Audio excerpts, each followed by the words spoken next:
Right, let me take you up on that, because I don't think it would end that way, because I think the trouble with what's been going on since we last spoke in terms of proportion is, I saw a BBC report yesterday that the UN were reporting that 19,000 children in Gaza have now been orphaned. Another 10,000 children are reported by the Hamas-run Palestinian Health Authority have been killed. 50 to 60% of Gazan buildings have been severely damaged or completely destroyed. And I don't see any nearness to the end of this, because by Israel's own numbers, they've only killed, if you believe their numbers, and I'm not quite sure how they know this, under 10,000 Hamas terrorists. That means that, you know, 2/3 of the Hamas terrorists are still to be taken out. So this could go on for many months, maybe a year, and those numbers of civilians being killed will exponentially rise, and the devastation in Gaza will reach a point where there is no real Gaza left. And I don't understand here, Ben, what the end game is for Israel. I'm not even sure they've worked it out themselves, other than to just obliterate everything in what many see as an overreaction to what happened by a superpower that hasn't thought through the consequences of taking out the whole of Gaza. It's certainly hard to deem an overreaction to the murder of 1,200 of your citizens and more than 100 hostages still being kept by a terror group in destroying buildings, for example.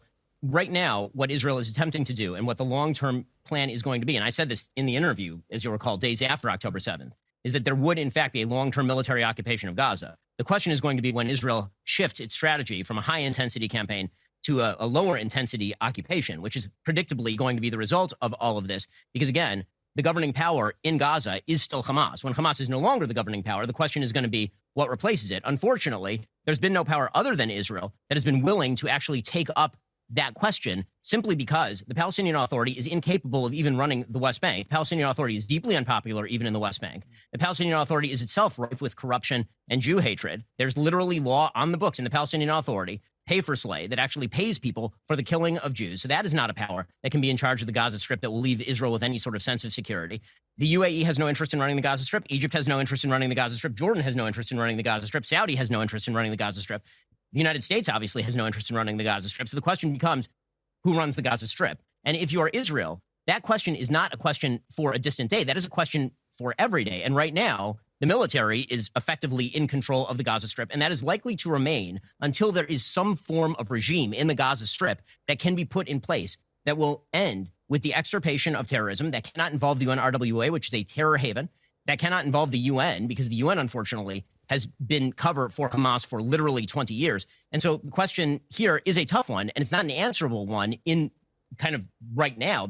And that's sort of the problem. Just because there's no good answer to the question doesn't mean that the question isn't urgent or that there is an alternative option available to what Israel is doing.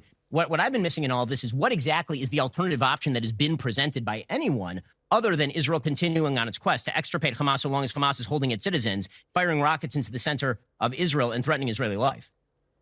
OK, but my response to that would be that I think it's morally incumbent on Israel, who I've already said many times and believe to this day have not just a moral right to defend themselves, but a duty to their citizens to do so. So let's just park that to one side. My position on that has not changed. It's just how they've gone about it.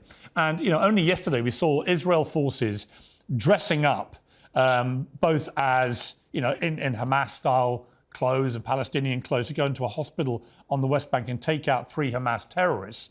And there are many people, you know, impartial observers who say that what they did there contravenes international law, that they're effectively committing war crimes because it's a violation of international law to feign protected status, in this case by dressing up as a doctor or patient, in order to invite the confidence of the adversary and then proceed to kill or injure them. And it's also against international law for combatants who've been incapacitated by wounds or sickness and are protected from attack as persons ordered to combat.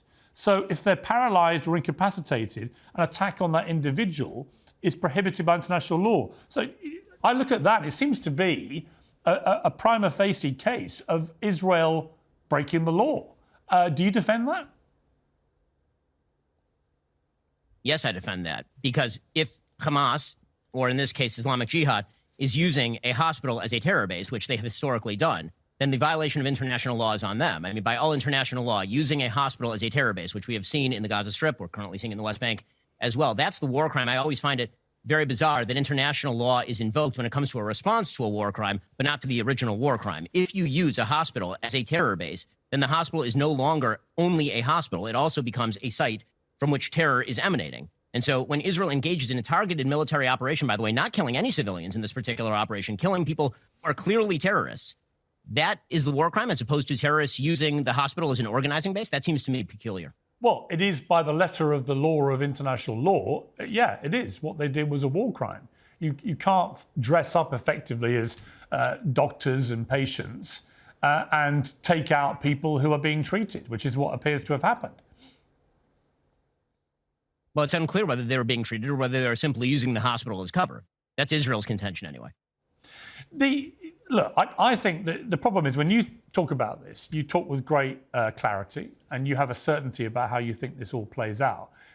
I think what you may underestimate, and correct me if you disagree with this, but I don't understand how the kind of devastation we're seeing now in Gaza, the kind of huge death toll on children and women in particular, who have nothing to do with this, obviously, how that is going to not just lead to a whole new radicalization of Palestinians that will replace Hamas. So, yeah, Hamas may well get permanently dismantled. They're clearly being killed in large numbers, and clearly the underground tunnel operations are being dismantled, and Netanyahu's made it clear he'll keep going until the end. So assume that Hamas are removed effectively.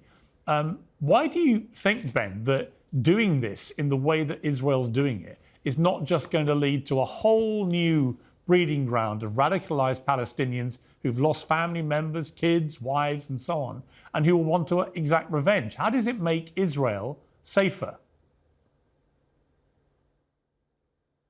It makes Israel safer by not allowing the governing party in that region to actually be fomenting the violence, providing weaponry, providing education to small children that reinforces all of the Jew hatred and anti-Semitism that has been reinforced in these areas. That's sort of like asking, in the aftermath of World War II, there had been so much unbelievable devastation in Germany, in Italy, throughout continental Europe. How is it the Western powers could expect that there wouldn't be an entire generation of people who would rise up in revenge for all of that? And the answer is that a rebuilding process is going to have to take place. This is currently why, from my understanding, Israel is negotiating with the United States, trying to bring in the UAE, trying to bring Saudi Arabia to essentially put in place some sort of Marshall Plan for the rebuilding of the Gaza Strip. That's going to take outside money. That's going to take a long-term effort. This is not something that can happen overnight. I think one of the big problems in foreign policy is very often that people are looking for the immediate solution at the expense of the realistic solution. And the realistic solution in an area of the world where conflicts go thousands of years deep is not something that's going to happen next week. It's going to have to actually require heavy rebuilding, heavy monetary investment, but monetary investment not via groups that are linked to terror and sponsor terror and foment terror,